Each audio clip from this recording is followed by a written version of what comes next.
Unleash your vagus nerve.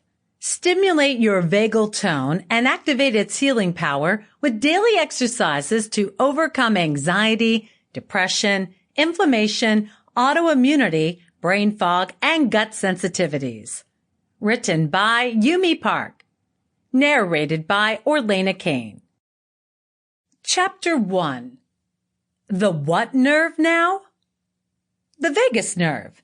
If that doesn't ring any bells for you, then you've come to the right place, because as we'll come to see, this nerve plays a fantastically huge role in many aspects of our physical health and a surprisingly powerful part of our emotional states.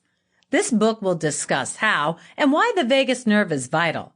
Perhaps most importantly, it will discuss how to use this understanding to harness its powers to help those of us who feel the constant burden of depression and anxiety.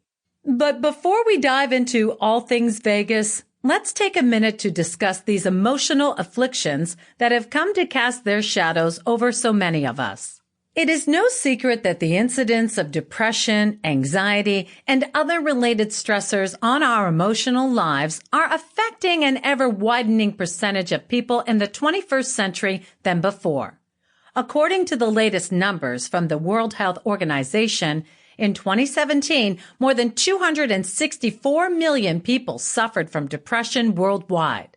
Approximately 800,000 of these people commit suicide every year, making it the second leading cause of death in individuals aged 15 to 29 years. It is the leading cause of disability in the United States among people aged 15 to 44 years. And if you are a person who believes that, as Bob Dylan put it, money doesn't talk, it swears. Here comes a big F-bomb. F stands for financial, of course. The U.S. economy in 2017 lost roughly $210.5 billion through work time losses directly traceable to depression. National Network of Depression Centers. Symptoms of persistent anxiety have a large overlap with those of depression, which is to be expected, as two are essentially different sides of the same coin. But there are a few new telltale signs that anxiety brings to the table. They include trouble controlling one's breathing, feelings of nausea, increased irritability, sweating, heart palpitations, and perhaps worst of all, a general and often untraceable but bone-deep feeling of dread and despair.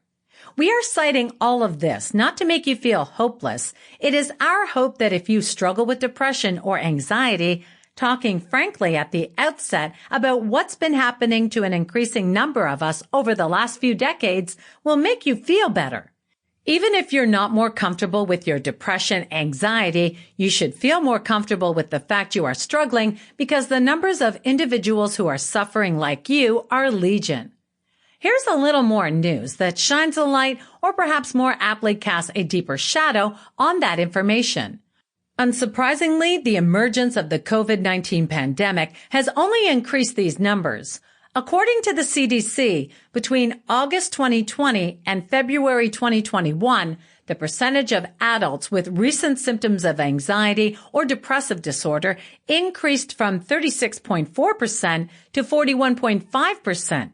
And the percentage of those reporting an unmet mental health care need increased from 9.2% to 11.7%. Increases were largest among adults aged 18 to 29 years and those with less than a high school education. With much of the world closing restaurants, bars, cinemas, theaters, sporting arenas, cafes, and parks, and moving schools to remote learning, thousands of businesses drowned in the treacherous economic waters roiled by the coronavirus, and most people were forced to shelter in place for months at a time. Because of this, it makes complete sense that the rates of mental health crises would skyrocket. This is to say nothing of the punishing and inhumane pressures, traumas, and hours first responders such as EMTs, nurses, and doctors had to endure, which led more than a few otherwise mentally stable medical professionals to resign due to profound trauma. Some of these workers were so emotionally savaged by the pandemic, they even resorted to suicide. The CDC goes further, stating limits on operating non-essential businesses and other measures to reduce pandemic-related mortality. Sample complete. Ready to continue?